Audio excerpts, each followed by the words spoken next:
जय श्री कृष्णा मित्रों, आप सभी का एक बार फिर से स्वागत है।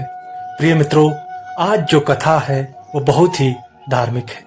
आज की कथा में हम जानेंगे कि मनुष्य को किन 3 लक्षणों वाली स्त्री को कभी भी धोखा नहीं देना चाहिए, वरना जीवन भर पछताता है। मित्रों, जिस घर में इन 3 लक्षणों वाली स्त्री रहती है उस घर में कभी भी गरीबी और दरिद्रता नहीं रहती और घर में माता लक्ष्मी का आगमन होता है। मित्रों, आपसे निवेदन है कि आप इस कथा को अंत तक अवश्य सुनिएगा, क्योंकि आधा अधूरा ज्ञान सही नहीं रहता। मित्रों, कथा आरंभ करते हैं। एक बार की बात है, भगवान श्री कृष्ण द्वारिका नगरी में अपने शयन कक्ष पर बैठे थे। तभी उनके पास सत्यभामा जी आती है और कहती है, हे स्वामी, आज मेरा मन बहुत व्याकुल है, कृपया आप मुझे ज्ञानवर्धक कहानी सुनाइए। मित्रों, भगवान श्री कृष्ण कथा सुनाते हुए कहते हैं, हे देवी सत्यभामा, प्राचीन काल में त्रिगर्त नाम का एक अत्यंत ही सुंदर राज्य था। उस राज्य में देवदत्त नाम का एक राजा राज्य करता। वह राजा बहुत ही पराक्रमी और साहसी था।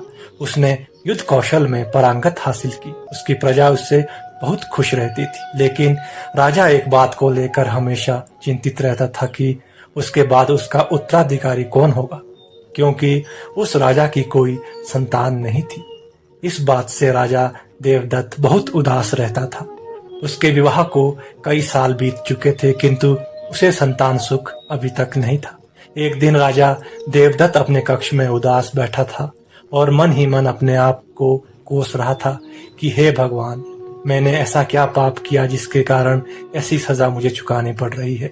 मित्रों, उसी समय राजा की रानी संजीता राजा के कक्ष में आती है और राजा को चिंतित देख रानी पूछती है, हे स्वामी, क्या बात है? आज आप बहुत चिंतित लग रहे हैं। महाराज, की बात क्या है? राजा ने जवाब दिया, रानी, तुम्हें इसके बारे में क्या है? हमारे चेहरे पर उदासी है, इसे तुम्हें क्या लेना है? तब रानी ने कहा, हे स्वामी, मैं आपकी पत्नी हूँ। क्या मैं हक नहीं बनता कि आपके ऊपर कोई संकट आए या मुसीबत आए तो उसके साथ लेना चाहिए आपका, और उस संकट के बारे में मुझे बताइए। मित्रों, रानी के ऐसे शब्द सुनकर राजा देवदत्त ने कहा, हे प्रिय, हम दोनों के विवाह को कई वर्ष बीत गए, किंतु हम दोनों को कोई संतान सुख प्राप्ति नहीं हुई, और हमारे बाद इस राज्य का उत्तराधिकारी कौन होगा, इस बात को लेकर मुझे चिंता हो रही है।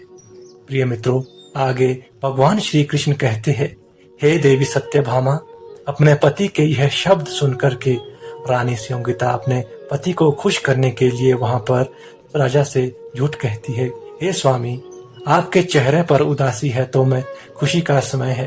महाराज कहने लगे, रानी, वो कैसे? फिर रानी संयोगिता ने कहा, महाराज, मैं गर्भवती हूँ। हमारा गर्भ ठहर चुका है और कुछ दिनों के बाद हमारी संतान होने वाली है।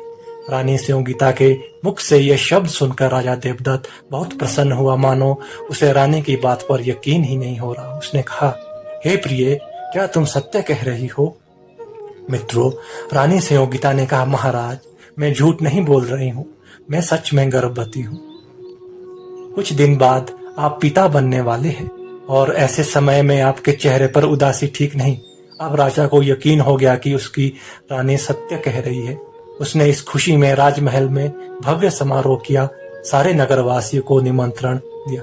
प्रिय मित्रों, रानी के गर्भवती होने की खबर सुनने के बाद राजा देवदत्त बहुत ही प्रसन्न रहने लगा। वह रानी की सेवा में अनेकों दास दासियों को नियुक्त कर देता है और रानी का स्वयं भी बहुत ख्याल रखने लगा।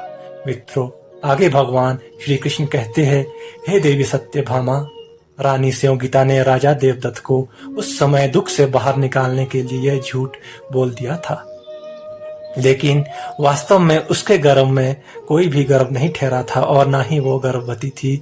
इस खबर सुनने के बाद राजा देवदत्त बहुत प्रसन्न रहने लगा। उसे अब किसी बात की चिंता नहीं रही, क्योंकि उसे कुछ ही दिनों के बाद उसका उत्तराधिकारी मिलने वाला था। यह सोचकर वो बहुत ही खुश था। ऐसे ही धीरे धीरे समय बीत गया और रानी के प्रसव का समय निकट आने लगा। यह सोचकर रानी संयोगिता बहुत घबराने लगी और विचार करने लगी और भगवान के सामने हाथ जोड़कर प्रार्थना करने लगी और कहने लगी, प्रभु, मेरी मदद करो, मैंने बहुत बड़ा पाप किया है झूठ बोलकर। मैंने अपने पति को खुश करने के लिए उनके सामने बहुत झूठ बोला। कृपया आप मेरी मदद कीजिए। अब मैं क्या करूं और मैं ऐसे संकट में मेरी रक्षा करें। जब महाराज को यह बच्चा नहीं मिलेगा तो महाराज पर क्या बीतेगी। यदि महाराज ने कहा उसका पुत्र कहाँ है, मुझे दिखाओ, तो मैं क्या दिखाऊंगी। मित्रों, रानी स्योंजीता यह सोचकर बहुत चिंतित हो रही थी। उसी समय रानी की बहुत प्रिय दासी वहां आती है और रानी से पूछती है कि हे महारानी, क्या बात है, आप इतना चिंतित क्यों है। मित्रों, रानी स्योंजीता उस दासी को बहुत चाहती थी, उसे बहुत मानती थी। रानी ने उस दासी को अकेले में अपने पास बुलाया और सारी बात बताई। रानी ने कहा, दासी, तुम मुझे सभी दासियों में बहुत प्रिय हो, इसलिए आज मैं तुम्हें एक राज की बात बता रही हूँ। मैं गर्भवती नहीं हूँ और ना ही मेरे गर्भ में कोई बच्चा है। मैंने महाराज को दुखी देखा तो उन्हें खुश करने के लिए ये सब कह दिया। दासी, मुझे तुम्हारी मदद चाहिए और यह बात तुम किसी को और को मत बताना कि रानी गर्भवती नहीं है और उसने महाराज के सामने झूठ बोला है, क्योंकि मैंने तुम पर विश्वास करके यह सच तुम्हें बताया है। मित्रों, दासी रानी की इस बात से सहमत हो जाती है और कहती है, हे महारानी जी, आप निश्चिंत रहे, मैं किसी को यह बात नहीं बताऊंगी कि आपने महाराज से झूठ बोला। धीरे धीरे समय बीतता गया। एक दिन रानी स्योंजीता झूठ मूठ का प्रसव पीड़ा का नाटक किया, अपने कक्ष में चली गई और संदेश भिजवाकर अपने दासी को अपने पास बुलाया और कहा, दासी, सारे राजमहल में और महाराज को यह खबर दे दो कि महारानी ने एक सुंदर राजकुमार को जन्म दिया। मित्रों, रानी स्योंजीता के आदेश अनुसार उस दासी ने महाराज देवदत्त और पूरे राजमहल में यह झूठी खबर फैला दी कि रानी ने एक सुंदर से राजकुमार को जन्म दिया। मित्रों, आगे की कथा सुनाते हुए भगवान श्री कृष्ण कहते हैं, हे देवी सत्यभामा, वास्तव में वहां ऐसा कुछ भी नहीं था। केवल अपने पति राजा देवदत्त को खुश करने के लिए रानी स्योंजीता ने फिर से इतना बड़ा झूठ बोला था। जब दासी के द्वारा यह खबर राजा ने सुने कि महारानी ने एक सुंदर से राजकुमार को जन्म दिया है, तो यह सुनकर राजा का खुशी का ठिकाना ना रहा। वह दरबार को छोड़कर स्थगित करके अपने पुत्र को देखने के लिए रानी के कक्ष की ओर चल पड़े। राजा जैसे ही रानी के कक्ष में प्रवेश करने लगता है, तभी रानी स्योंजीता राजा देवदत्त को रोक देती है और कहती है, हे महाराज, मुझे क्षमा कीजिए, आप अपने पुत्र को अभी नहीं देख सकते। रानी के मुख से यह बात सुनकर राजा सुन्न रह गया, मानो उसके हृदय में किसी ने गहरा आघात किया। फिर राजा ने कहा, हे प्रिय, तुम यह क्या कहना चाहती हो, मैं अपने पुत्र को क्यों नहीं देख सकता। इतने दिनों के बाद हमें संतान सुख की प्राप्ति हुई है और तुम उसे देखने से मना कर रही हो। तब रानी स्योंजीता ने कहा, महाराज, आप जिद ना करिए, हमारे राजपुरोहित का कहना है कि महाराज अगर अपने पुत्र को देखेंगे तो उनको बहुत बड़ा दोष लगेगा और सारे राज्य पर बड़ा संकट आ जाएगा। रानी की यह बात सुनकर राजा देवदत्त बहुत दुखी हुआ। फिर उसने मन ही मन सोचा, चलो कोई बात नहीं है, संतान ना होने से दुख से तो अच्छा है कि हम अपने वियोग में जिए। फिर राजा ने कहा, हे प्रिय, हम अपने पुत्र को कब देख पाएंगे। राजा देवदत्त की यह बात सुनकर रानी स्योंजीता ने झूठ बोलते हुए कहा, महाराज, हमारे राजपुरोहित का कहना है कि जब राजकुमार बड़ा हो जाएगा और विवाह करने के योग्य हो जाए तब आप उसे देख सकते हैं। प्रिय मित्रों, रानी के मुख से यह सुनकर राजा देवदत्त को बहुत दुख और उसी समय रानी के कक्ष से बाहर आ जाते हैं। मित्रों, राजा के बाहर निकलने के बाद रानी बहुत दुखी हुई, वह रोने लगी। फिर वह अपनी दासी से कहती है, हे दासी, आज मैंने बहुत बड़ा अपराध किया है। मैंने महाराज को खुश करने के लिए यह झूठ बोला है। यदि उन्हें सच्चाई का पता चलेगा तो वे मुझे कभी माफ नहीं करेंगे। मित्रों, फिर दासी ने रानी स्योंजीता से कहा, महारानी जी, आप तो अपने झूठ बोल ही दिया है, तो अब उस दिन का इंतजार कीजिए जिस दिन राजकुमार के विवाह का समय नजदीक आएगा। हे महारानी, इस प्रकार भगवान ने अभी तक आपकी मदद की है, वैसे ही आगे करेंगे। मित्रों, दासी के इस प्रकार समझाने पर रानी स्योंजीता ने मन को थोड़ी शांति मिलती है। आगे भगवान श्री कृष्ण कहते हैं, हे देवी सत्यभामा, धीरे धीरे राजा देवदत्त और रानी स्योंजीता का जीवन खुशी खुशी से व्यतीत हो रहा था। एक दिन राजा देवदत्त अपने दरबार में बैठे थे तभी उनके एक महामंत्री ने कहा, महाराज, अब राजकुमार की आयु 21 वर्ष पूर्ण हो चुकी है। राजकुमार के विवाह के लिए यही उचित समय है, क्योंकि अब आपका भी स्वास्थ्य ठीक नहीं रहता। यदि राजकुमार अभी से दरबार में आने लगेंगे तो उन्हें राज्य की शासन व्यवस्था और कार्यभार संभालने में आसानी होगी। मित्रों, महामंत्री की यह सलाह राजा देवदत्त को उचित लगी और राजा ने अपने पड़ोसी राज्य एवं मित्र राज्यों को अपने पुत्र के विवाह के लिए आमंत्रण पत्र भेज दिया। मित्रों, इधर आमंत्रण मिलने की राजकुमार के लिए शादी के रिश्ते आने लगे। दूर दूर से राजा महाराजा अपनी लड़की के विवाह प्रस्ताव लेकर त्रिगर्त राज्य के राजा देवदत्त के पास आए और कहने लगे, राजा साहब, आप राजकुमार को दिखाइए, हम अपनी राजकुमारी का रिश्ता आपके पुत्र के साथ में करेंगे। मित्रों, इधर जब रानी की दासी ने रानी संयोगिता से यह बात बताई कि राजकुमार के विवाह के लिए रिश्ते आ रहे हैं, तो वो डर गई और उन्हें समझ में नहीं आ रहा था कि क्या करें। मित्रों, उसी समय राजा देवदत्त रानी संयोगिता के पास पहुंचते और रानी से जाकर कहते हैं, हे प्रिय, हमारे पुत्र के विवाह के लिए रिश्ता लेकर कई महाराजा राजा हमारी सभा में आए हैं और वो हमारे बेटे को देखना चाहते हैं। कहाँ है हमारा बेटा? उसे राजसी वस्त्र पहनाओ, हम उसे राज दरबार में अपने साथ बिठाएंगे और सभी राजाओं को उसे दिखाएंगे और कहेंगे कि ये हमारा राजकुमार है। राजा की यह बात सुनकर रानी को कुछ समझ में नहीं आ रहा था, वो अब क्या करे। तभी उसके मन में एक विचार आया और उसने फिर एक नया बहाना बना दिया, फिर से झूठ बोल दिया। रानी कहती है, हे महाराज, यह बात तो सही है, क्योंकि रिश्ता करने वाले जब आ ही गए हैं तो उनको लड़का तो दिखाना होगा, किंतु महाराज, एक बहुत बड़ी समस्या है। राजा कहने लगा, प्रिय, अब कैसी समस्या है?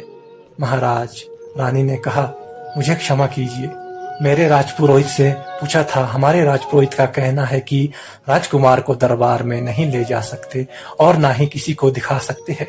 यदि कोई राजा अपनी बेटी के राजकुमार का रिश्ता करना चाहता है, वह राजकुमार को बिना देखे अपनी पुत्री का विवाह तय करे। यदि उस राजा को यह शर्त मान्य है तो हम अपने राजकुमार पुत्र को सीधा विवाह मंडप में ले जाएंगे। मित्रों, रानी की यह बात सुनकर राजा देवदत्त ने कहा, हे प्रिय, ये तुम कैसी बातें कर रही हो?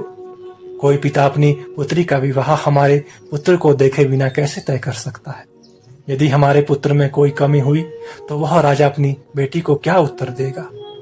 मित्रों, राजकुमारी संयोगिता ने एक भी बात नहीं सुनी, अपनी हट पर रही। फिर राजा देवदत्त दरबार में वापस लौट गए और जो भी राजा का रिश्ता बिना देखे उससे जाकर राजा ने कहा, दरबार में उपस्थित सभी अतिथियों से मैं क्षमा चाहता हूँ कि किसी कारणवश हम अपने पुत्र को आपके समक्ष नहीं ला सकते। यदि आप रिश्ता करना चाहते हैं तो आप हमारे पुत्र के साथ रिश्ता कर सकते हैं और हम अपने पुत्र को लेकिन सीधा विवाह मंडप में बारात के साथ आए। यदि आपको यह शर्त स्वीकार है तो ठीक है, अन्यथा आप सभी अपने राज्य को प्रस्थान कर सकते हैं और हमें क्षमा कर सकते हैं। मित्रों, राजा की यह शर्त सुनकर राजा दरबार में बैठे सभी राजा चले गए, लेकिन अंग देश के एक राजा ने अपनी बेटी का रिश्ता राजकुमार को देखे बिना ही तय कर दिया और राजा देवदत्त से कहने लगा, राजा साहब, हमें यह रिश्ता मंजूर है और आपकी सभी शर्तें भी मान्य है। हम अपने दामाद को सीधा विवाह मंडप में ही देखें। आप राजकुमार के साथ बारात लेकर अंग देश में पधारिए, अंग देश आपका भव्य स्वागत करेगा। मित्रों, अंग देश के राजा ने अपनी पुत्री का विवाह राजकुमार के साथ तय करके अपने राज्य वापस लौट जाते हैं और राजकुमारी के विवाह की तैयारी करने लगता है। और इधर राजा देवदत्त या खुशखबरी अपनी पत्नी रानी संयोगिता को देते हैं कि अंग देश के राजा ने अपनी बेटी का विवाह हमारे पुत्र के साथ तय कर दिया है और विवाह की तारीख भी निश्चित हो चुकी है। अब विवाह की तैयारी करो, हम अपने पुत्र का विवाह पूरे राजसी ठाट बाट से करेंगे। मित्रों, अपने पति की यह बात सुनकर रानी सन्न रह गई, मानो इस खबर को सुनकर उसके पैरों तले से जमीन ही खिसक गई हो। फिर वह बनावटी मुस्कान में कहती है, महाराज, यह तो बहुत खुशी की बात है, हम अपने पुत्र के विवाह के लिए तैयार हैं।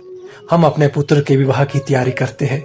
इतना कहने के बाद राजा देवदत्त अपने शयन कक्ष में चले जाते हैं और इधर रानी संयोगिता को बहुत ज्यादा चिंता सताने लगती है। रानी ने अपनी दासी को बुलाया और सारी बात दासी को बताने लगती है और कहने लगी, हे दासी, अब क्या होगा? विवाह भी तय हो गया है और विवाह का दिन भी निर्धारित हो चुका है। इस झूठ को मैं कब तक छुपाऊंगी? रानी संयोगिता अपने आप को कोसते हुए दासी से कहती है, हे दासी, मैंने ऐसा झूठ बोला ही क्यों? मैंने ऐसा झूठ बोल करके अपने पति को नीचा दिखाया। इतना कहकर रानी मूर्छित होकर जमीन पर गिर जाती है। रानी को मूर्छित होता देख दासी बहुत डर गई और घबराते हुए जल्दी से पानी लाती है और रानी के मुंह पे पानी के छींटे मारती है। मित्रों, थोड़ी देर बाद रानी को होश आता है तो वो दासी रानी को सांत्वना देते हुए कहती है, हे महारानी, आप व्यर्थ की चिंता ना करें। अब तो आपने झूठ बोल ही दिया है, जो होना होगा वो होकर ही रहेगा। अब आप भगवान से सच्चे मन से प्रार्थना कीजिए, अवश्य ही कोई ना कोई रास्ता आपके दिखाएंगे और किसी ना किसी रूप में आपकी मदद अवश्य करेंगे। मित्रों, इधर विवाह का समय पास आता गया। राजा देवदत्त अपने पुत्र के विवाह के लिए बहुत उत्सुक था। वो अपने सैनिकों को आदेश देता है कि मेरे पुत्र के विवाह में किसी भी चीज की कोई कमी नहीं होनी चाहिए। सारे राजमहल को फूल मालाओं से सजा दो और सारे नगर में उत्सव मनाया जाए, बारात की तैयारी की जाए।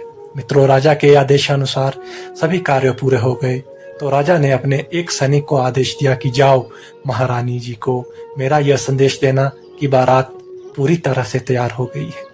अब वो हमारे पुत्र को राजसी वस्त्र पहनाकर उसे तैयार करके हमारे पास भेज दें। मित्रों, राजा का यह आदेश पाकर वह सैनिक रानी संयोगिता के पास जाता है और राजा का संदेश महारानी को सुना देता है। सैनिक के मुख से यह संदेश सुनकर रानी घबरा जाती है। उसे कुछ समय में समझ में नहीं आता कि वह क्या करे। तभी वह अपनी दासी को अपने पास बुलाती है और सारी बात उस दासी को बताती है। फिर वह दासी कहती है, हे महारानी साहिबा, उदास ना हो। जैसे अब तक भगवान ने आपकी मदद की है वैसे ही आगे भी करेंगे। आप भगवान पर विश्वास रखो। मित्रों, आगे की कथा सुनाते हुए भगवान श्री कृष्ण कहते हैं, हे देवी सत्यभामा।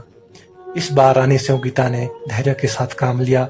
उसने अपनी दासी को आदेश दिया कि जाओ एक मोम का पुतला बनाकर ले आओ, किंतु याद रहना ये बात गुप्त रहनी चाहिए। मित्रों, रानी के आदेशानुसार वो रानी दासी एक मोम का पुतला बनाकर रानी संयोगिता के पास लाती है। इधर राजा देवदत्त अपने बेटे के आने का इंतजार कर रहा था। जब बहुत देर हो गई तो राजा देवदत्त स्वयं ही रानी संयोगिता के पास आ जाते हैं और रानी से कहने लगे कि महारानी, आज हमें अपने पुत्र को देखना है। किस राजसी वस्त्रों में हमारा पुत्र कैसे दिख रहा है?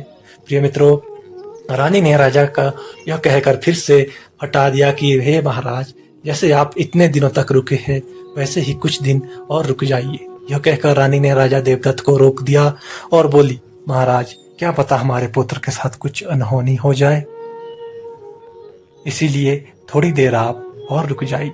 विवाह के मंडप में आप अपने पुत्र को स्वयं देख लेना। फिर वह रानी कहती है, हे स्वामी, मेरी आपसे एक विनती है कि रास्ते में कोई भी पालकी में नहीं देखेगा, अन्यथा हमारे पुत्र के साथ कुछ भी अनर्थ हो जाएगा तो हम क्या करेंगे? रानी की यह बात सुनकर राजा देवदत्त ने कहा, महारानी, आप निश्चित रहे, कोई भी व्यक्ति पालकी के अंदर नहीं देखेगा।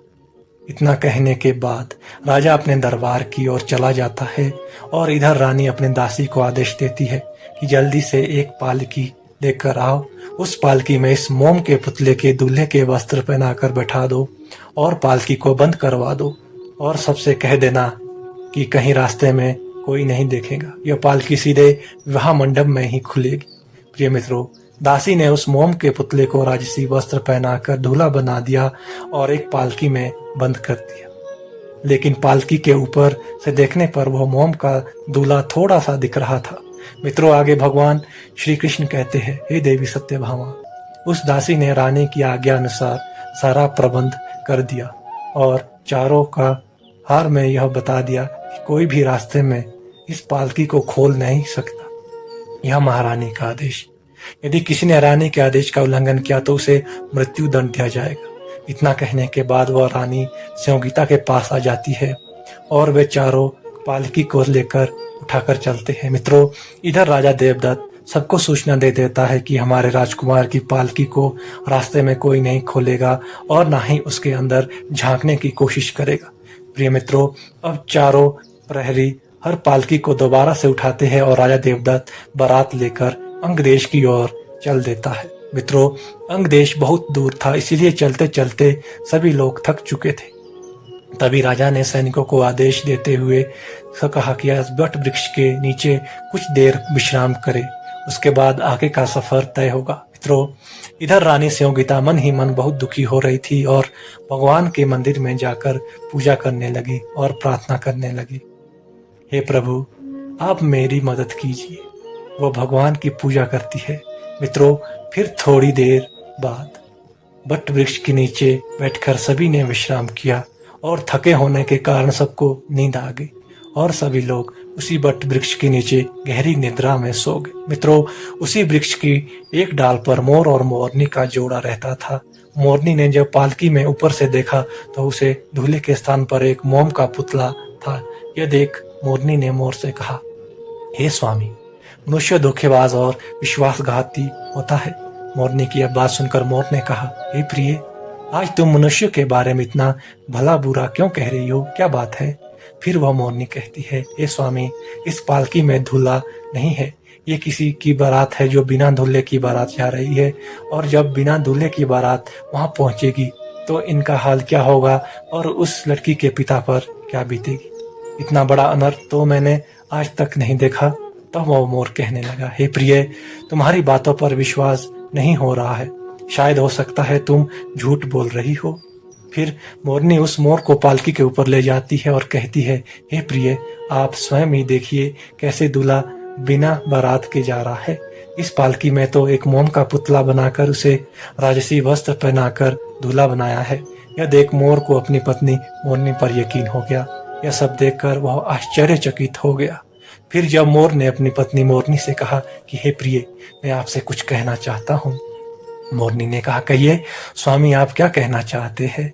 मित्रों, वह मोर कहता है, हे प्रिय, अगर आपकी आज्ञा हो तो मैं इस राजा का पुत्र बनकर इसके विवाह मंडप तक इसकी इज्जत को बचाने के लिए जाना चाहता हूँ, और ऐसा करने से राजा की भी इज्जत बच जाएगी जिसकी पुत्री के साथ इस राजकुमार का विवाह होने जा रहा है। मित्रों, फिर वह मोरनी कहती है, प्रियवर, आप इस राजा की इज्जत कैसे बचा सकते हैं? तब वह मोर कहता है, हे प्रिय, नारायण आशीर्वाद से मैं किसी भी रूप में बदल सकता हूँ। मैं इस राजा के पुत्र का रूप बदलकर इस राजा की इज्जत बचा सकता हूँ।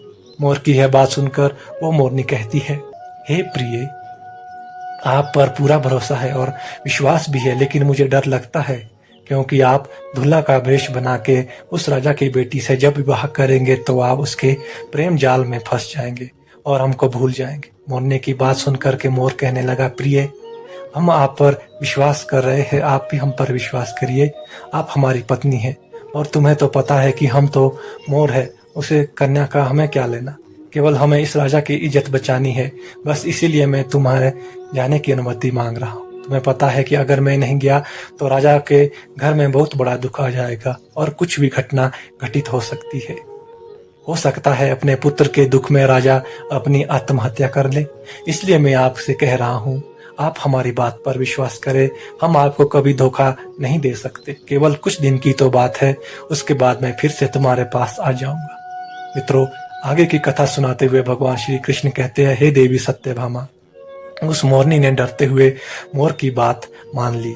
फिर मोर ने अपनी पत्नी की आज्ञा से उस पालकी में प्रवेश किया और एक सुंदर लड़के का रूप धारण कर लेता है और उस राजसी वस्त्रों को पहनकर दूल्हा बनकर तैयार हो जाता है। इधर विश्राम करने के बाद जब राजा की नींद खुली तो राजा देवदत्त ने सैनिकों को आदेश देते हुए कहा कि बारात को आगे की ओर प्रस्थान किया जाए।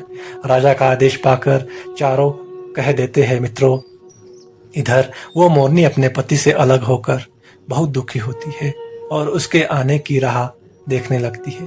काफी लंबा समय सफर तय करने के बाद वह बारात अंग देश पहुंच जाती है। बारात को नगर में आता देख सभी बहुत खुश होते हैं। उस राजा ने सभी बारातियों को खूब सेवा की। उसके बाद विवाह का मुहूर्त आया तो अंग देश के राजा ने कहा, महाराज, विवाह का समय आ गया है। मैं चाहता हूं कि आप अपने पुत्र को लेकर आइए और विवाह मंडप में बिठाइए। मित्रों, राजा देवदत्त ने सैनिकों को आदेश दिया कि पालकी को लाया जाए। राजा की आज्ञा अनुसार पालकी को लेकर विवाह मंडप में आप पहुंचते हैं और राजा की अनुमति से पालकी खोलते हैं। उसमें से एक अत्यंत सुंदर राजकुमार सूर्य के तेज समान कर निकलता है। मित्रों, अपने पुत्र की सुंदरता देखकर राजा की आंखें खुली की खुली रह गई। उसे ऐसा लग रहा था मानो राजकुमार के रूप में स्वयं भगवान कामदेव आए हैं। राजा मन ही मन बहुत प्रसन्न हुआ और सोचने लगा, हमारी रानी ने इसलिए अपने पुत्र को देखने से मना किया था क्योंकि हमारा पुत्र बहुत ही सुंदर है, इसके मुख पर अद्भुत तेज है। प्रिय मित्रों, राजकुमारी के पिता ने जब उस दूल्हे को देखा तो वह बहुत प्रसन्न हुए और जल्दी से विवाह की तैयारी में जुट गए। मित्रों, इस प्रकार उस मोर का विवाह राजा की बेटी से पूरा विधि विधान से पूर्ण हो जाता है। विवाह होने के बाद जब विदाई का समय आता है तो राजकुमार अपने पिता के पास जाता है और कहता है, पिताजी, हमारी पालकी अलग होनी चाहिए और हमारी पत्नी की पालकी अलग। राजा ने कहा, ठीक है पुत्र, जैसा तुम बोलोगे हम वैसा ही करेंगे। राजा देवदत्त ने अपने पुत्र की बात मानते हुए सैनिकों को आदेश दिया कि दो पालकी तैयार की जाए। एक पालकी में राजकुमार जाएंगे और एक में हमारी पुत्र वधू राजकुमारी। यह मेरे पुत्र का आदेश है। मित्रों, राजा के आदेशानुसार 2 पालकी तैयार की गई। उसके बाद अंगदेश के राजा ने दुखी मन से बेटी का विदाई कर दी। बारात अंगदेश में विदा लेकर राज्यों की ओर प्रस्थान करने लगी। रास्ते में लौटते समय उसी बट वृक्ष के नीचे राजा ने बारात को विश्राम करने का आदेश दिया। सभी बाराती विश्राम करने लगे और अत्यधिक थकने के कारण राजा और सभी सैनिक गहरी नींद में सो जाते हैं। मित्रों, जब सब लोग गहरी नींद में सो गए तो मोर उस राजकुमार ने अपना वेश बदल दिया और अपनी पत्नी मोरनी के पास जा पहुंचा। मित्रों, अपनी पत्नी को देखकर वो मोरनी बहुत खुश हुई। उसने मोर को खुशी से गले लगा दिया और कहती है, प्रियवर, आज आपने उस राजा की इज्जत बचाकर बहुत ही नेक काम किया है, लेकिन अब मैं आपको कहीं नहीं जाने दूंगी। अब आप यहीं मेरे पास रहेंगे, आपके बिना मैं कहीं मन नहीं रह सकती। मित्रों, आगे वो मोर अपनी पत्नी से कहता है, हे प्रिय, आपके बिना मुझे भी अच्छा नहीं लगता। फिर वो मोर अपनी पत्नी से कहता है कि हे प्रिय, थोड़ी आगे हम आपसे और चाहते हैं। मोरनी कहने लगी, अब क्या कहना चाहते हैं आप हमसे? अब दूसरी आज्ञा कौन सी चाहते हैं? मोर ने कहा, हम आज्ञा यह चाहते हैं कि हमने वहां के लिए राजत की इज्जत को बचा लिया है। अब जरा विचार करिए कि ये नई नई दुल्हन आई है और जब अपने ससुराल जाएगी और पालकी में इसके पति की जगह मोम का पुतला निकलेगा तो इस बेचारी राजकुमारी पर क्या बीतेगी। सारे राज्यों में इसकी बदनामी हो जाएगी और राज्य के लोग इस पर गलत लांछन लगाएंगे। मित्रों, मोर की यह बात सुनकर मोरनी ने कहा, अब हमें इस लड़की से कोई मतलब नहीं है, चाहे कुछ भी हो जाए, अब आप कहीं नहीं जाएंगे। मित्रों, मोर के बार बार आग्रह करने पर मोरनी ने दुखी मन से कहा, ठीक है, आप चले जाइए, लेकिन आप 2 दिन बाद वापस आ जाना। मित्रों, आगे वो मोरनी अपने पति मोर से कहती है, हे प्रिय, आज हमें विश्वास हो गया कि आप हमसे झूठ बोल रहे हैं। आपको धोखा देकर चले जाओगे, आप हमें भूल जाओगे, हमको अकेला तड़पा हुआ इस वृक्ष पर छोड़ जाओगे, इसीलिए आप हमसे बार बार जाने की जिद कर रहे हैं। मित्रों, मोरनी को इस प्रकार से रोता हुआ देख मोर ने कहा, हे प्रिय, मैं आपको वचन देता हूं कि मैं लौट के जरूर आऊंगा। मैं तुम्हें कभी धोखा नहीं दूंगा। मैं 2 दिन बाद फिर से तुम्हारे पास आ जाऊंगा। मित्रों, उस मोरनी ने दुखी मन से मोर को राजकुमारी के साथ जाने की आज्ञा दे दी, किंतु वो जानती थी कि उसका पति अब दोबारा लौटकर उसके पास नहीं आएगा। मित्रों, अपनी पत्नी की आज्ञा लेकर वह मोर फिर से एक सुंदर राजकुमार का रूप धारण करके उस पालकी में बैठ जाता है।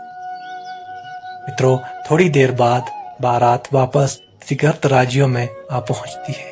बारात को आता देख सारे नगरवासी बहुत खुश होते हैं और खुशी से झूमने लगते हैं। कहर पालकी को लेकर राजमहल में आ जाते हैं। फिर राजा की अनुमति लेकर पालकी से राजकुमार और राजकुमारी को बाहर निकलते हैं। मित्रों, पालकी में एक सुंदर नवयुवक राजकुमार को बाहर निकलते देख वो दासी आश्चर्यचकित हो जाती है। यह दृश्य देखकर उसकी खुशी का ठिकाना नहीं रहता। वह दासी भागते हुए रानी स्योगिता के पास पहुंचती है और सारी बात रानी को बताती है और कहती है, महारानी जी, भगवान ने आपकी प्रार्थना सुन ली है। महाराज 2 पालकी लेकर राजमहल में पधारे। एक पालकी से राजकुमारी बाहर निकली और दूसरी पालकी में एक सुंदर नवयुवक राजकुमार बाहर निकला है। मित्रों, दासी की यह बात सुनकर रानी की आंखें खुशी से आंसू निकल लगे। वो भगवान को बार बार धन्यवाद करती है। उसके बाद रानी संयोगिता दासी के साथ अपने पुत्र और बहू के स्वागत के लिए उनके पास पहुंचती है। वो राजकुमार और अपनी बहू को गले लगा देती है। मित्रों, पुत्र प्राप्ति की खुशी में राजा ने बहुत दान पुण्य करना प्रारंभ कर दिया था। मित्रों, इधर वह मोरनी अपने पति के आने की राह देख रही थी, परंतु कई दिन बीत गए किंतु उसका पति कहीं नहीं था। आगे की कथा सुनाते हुए भगवान श्री कृष्ण कहते हैं, हे देवी सत्यभामा, इधर राजमहल में वह मोर राजकुमारी के वेश में ऐशो आराम से अपना जीवन यापन करने लगा और धीरे धीरे उस राजकुमारी के प्यार में फंस जाता है और धीरे धीरे वो अपनी पत्नी को मोरनी को भूलने लगता है। कुछ महीनों बाद वह पत्नी को पूरी तरह से भूल जाता है। मित्रों, इधर वह मोरनी अपने पति की राह देखते देखते थक जाती है और अंत में वो अपने पति से मिलने के लिए त्रिगर्त राज्यों की ओर चल देती है और राजा देवदत्त के राजमहल में जा पहुंचती है। जब वह राजमहल में पहुंचती है तो वह अपने पति पर बहुत क्रोधित होती है और मन ही मन सोचती है कि आज उसका पति उसे मिल जाए तो वो उसे मृत्यु के घाट उतार देंगी। मित्रों, ये सोचकर वह महल में इधर उधर खोजने लगती है। खोजते खोजते वह मोरनी राजकुमार के शयन कक्ष में जा पहुंचती है। जब उस बेचारी मोरनी ने अपने पति को राजकुमारी के साथ बैठा हुआ देखा तो वह बहुत दुखी हुई। फिर वह सोचने लगी, इसमें इस बेचारी राजकुमारी का क्या दोष है। वास्तव में यह जोड़ी तो बहुत ही सुंदर है। मैं इस जोड़ी को अलग नहीं कर सकती हूँ। यदि मैंने अपने पति को मार दिया तो इस राजकुमारी का तो रो रो के बुरा हाल हो जाएगा और वह विधवा हो जाएगी।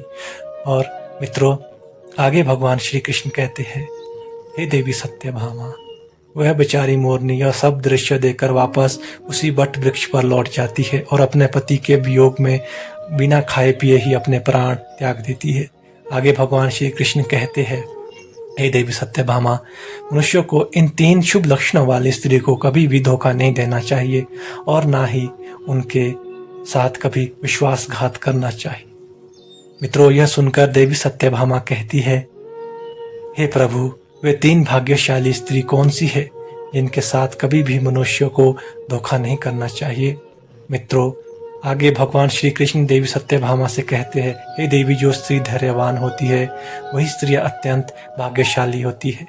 धैर्यवान स्त्री अपने पति की हर कठिन परिस्थिति में साथ देती है, उन्हें परिस्थितियों में लड़ने का साहस देती है और साथ ही धैर्य रखते हुए ऐसी स्त्रियां उस मुश्किल को समय को भी पार कर देती है। जो भी मनुष्य इस प्रकार के गुणों वाली स्त्रियों में विवाह करते हैं वो पुरुष बहुत भाग्यशाली होता है। दूसरे नंबर पे वैसी स्त्रियां हैं जो निस्वार्थ भाव से अपने पति की बात मानती है और क्षमाशील, दानशील, बुद्धिमान, दयावान और अपने कर्तव्य का पालन पूर्ण निष्ठा से करती है।